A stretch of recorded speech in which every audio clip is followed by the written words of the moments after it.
Hello, I'm Allison Voglesong Zejnati. I'm a recent graduate of the School for Environment and Sustainability at the University of Michigan, and today I'll be sharing with you some findings from my thesis research, Process and Progress of Cleaning Up Great Lakes Areas of Concern.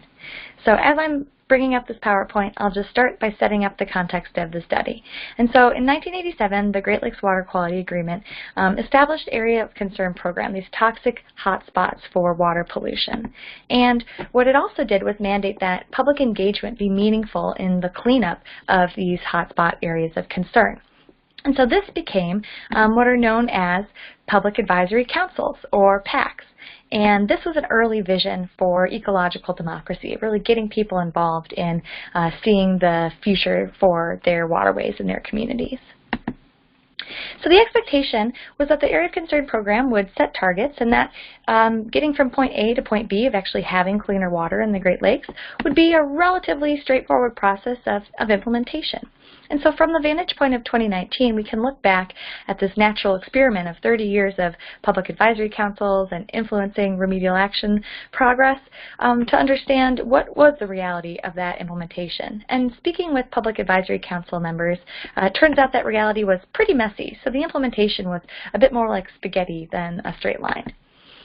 So the big question my thesis research looks to answer is, why do areas of concern differ in the progress that they've made to date? So there's 43 total areas of concern around the Great Lakes Basin, and Michigan has 14 of these. And overall progress has been quite varied.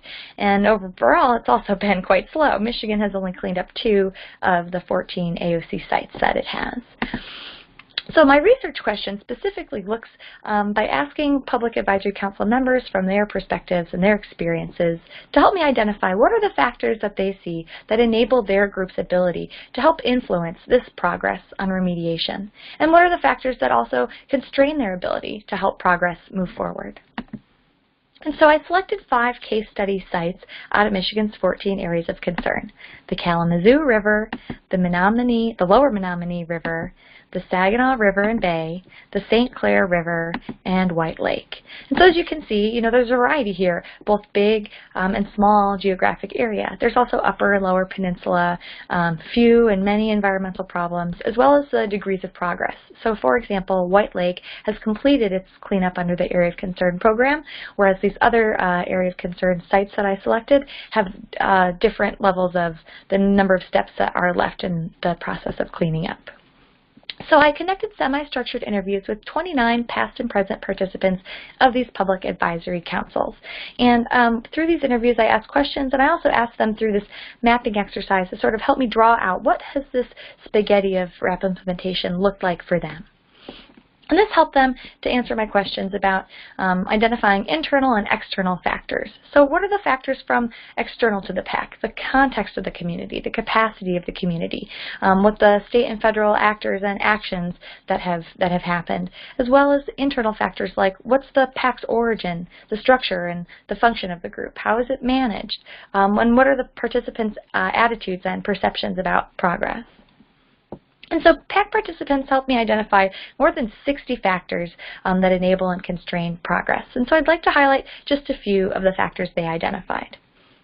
And so from the community context, one thing I heard across the board was that their community culture is tied to the water. There's a strong community identification with these water resources. And this enables people to buy into cleanup because they want to see the water cleaned up where they really identify with it. And on the other hand, in the community, there's different levels of environmental understanding of the problem. So there's urban legends that persist about pollution. Or, for example, in St. Clair River, community members complain that these weeds along the river are too high because there's different understanding of what environmental services they provide. When it comes to the capacity of the community, folks mentioned that local government, where they're investing in the remediation, where they're paying attention to what the PACs are doing, that really enables progress. But more often I heard that due to local government austerity, there's a lack of commitment, that local governments are actually sort of turning a blind eye to what's happening in the Area of Concern program. Now, the state and federal agencies have put a lot of funding to the Great Lakes Restoration Initiative in turn to the PACs and to the actual remediation. And this has just been a boon. Everyone mentioned that, the GLRI was a huge factor enabling their success and progress. Now, on the other hand, the GLRI didn't come online until the mid-2000s, and so there were many years where there were these lulls in funding. And groups became semi-dormant. It was harder for them to meet without resources. They also started focusing on blaming each other for the problems because there wasn't the funding to really focus on the solutions. Now, within the PAC, every PAC has a board of directors regardless of how it's structured otherwise. And so where these board of directors are really engaged, really committed, they've got good leadership, it really enables everyone else around the group to understand where they're coming from. There's good communication. But on the other hand, what's a constraint is when, because these groups are volunteer board of directors, they're not required to read the emails or come to every meeting. And so there's inconsistency sometimes in the engagement and communication among board of director members, and that can be a real constraint to the progress these groups are able to make. Now, this process that I mentioned started in 1987, so some members have been participating for those 30 years plus, and that membership continuity over time has really been helpful because these members bring experience, institutional memory. They really support the group to know where they're going and where they've been. Now, on the other hand, it's been a long haul, as they mentioned, so there's a lot of participant attrition. These groups are getting smaller and smaller over time, and that's become a challenge in maintaining progress and momentum. And also, where they have successes, it really feels great. It adds value to the process, and it makes it worth participating and waiting and sticking with it. So recognizing where there is success and accomplishments really adds to the value and enables participants to want to keep going. Now, on the other hand, folks said that there's so much more to do in some of these areas of concern that they don't even know if they'll see the area of concern cleaned up in their lifetime. And so this was kind of a demotivating factor that was a constraint on progress and motivation. So I have 9 factors that I've sort of synthesized that I believe explain why areas of concern differ in their progress. And so the first factor is that these groups have perceptions of independence and influence. So these groups see themselves as a voice for the public interest. They see their role as being an independent voice that can help hold the remediation process accountable to the public interest. And similarly, where these groups actually have influence on setting the agenda and direction for cleanup, the PACs feel they have more ownership in the process. And so these factors are really what distinguish areas of concern. Where the PACs have independence, where they feel that they have influence over the process, that's where progress seems to be happening more efficiently. Now, the state has 2 different roles, 2 different hats that it wears.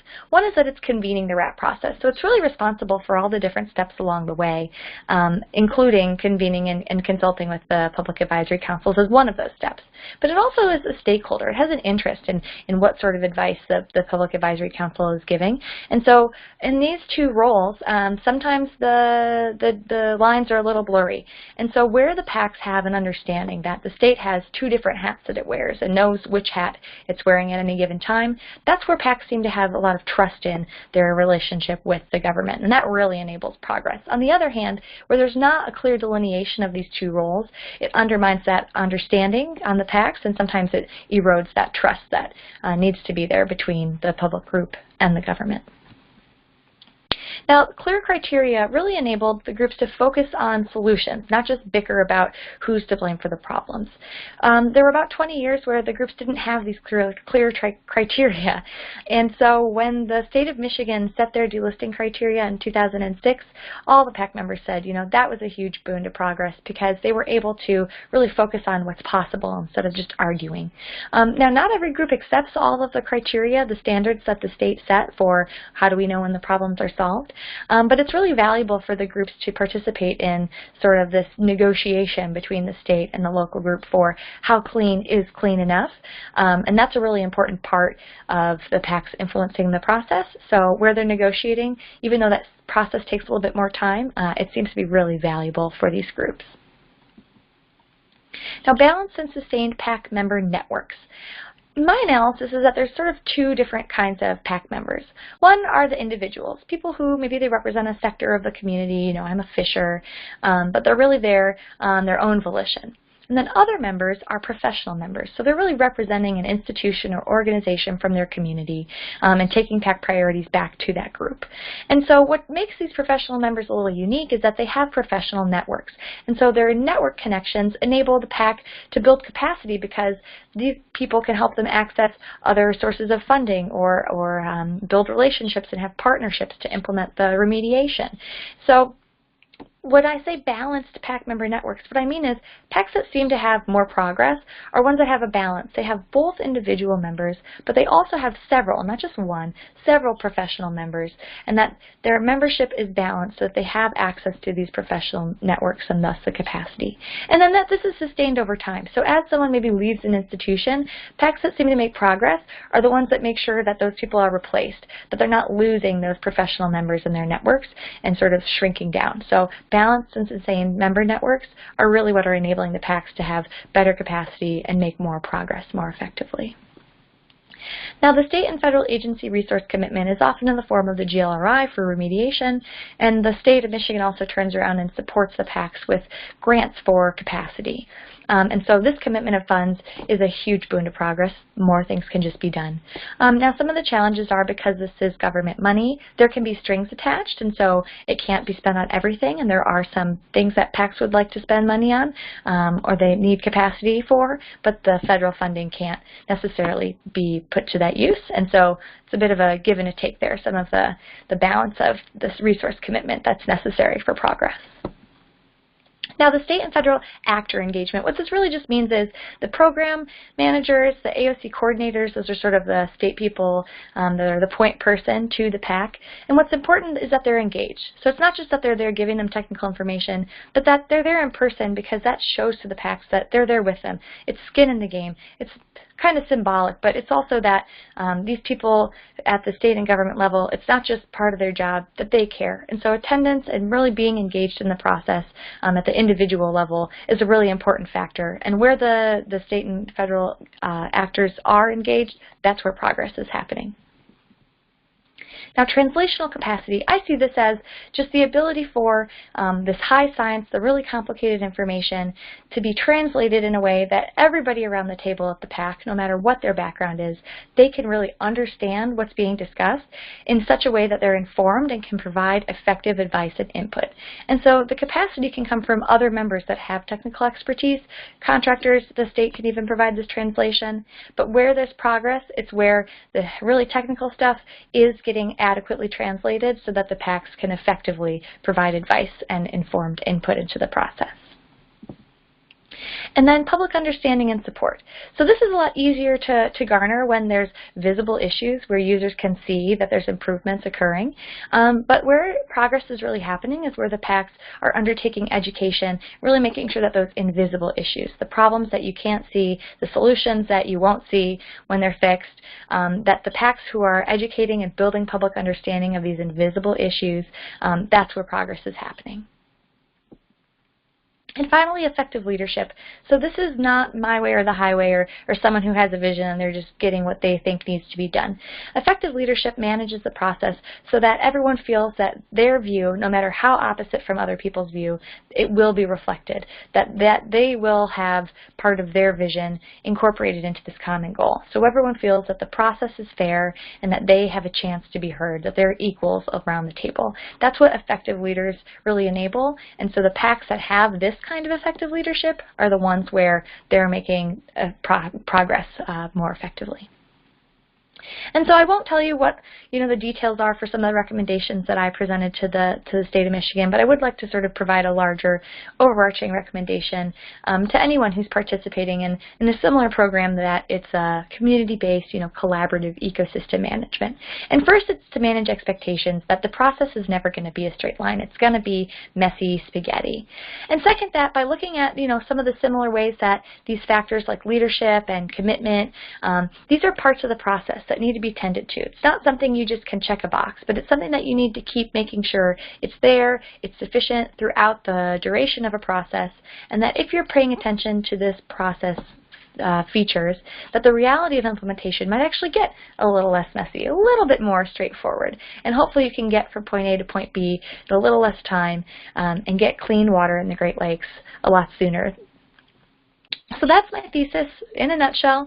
There's a lot more to it. I'm happy to take any questions by email. I really want to thank my advisors, the Office of the Great Lakes, all of the PAC members who participated in this study. I'm sorry I couldn't be at the conference today, but I do look forward to about it afterwards, hearing what kind of discussion comes out of this exciting conference today. Thank you very much for your time. I appreciate it, and I hope you have a great rest of your conference.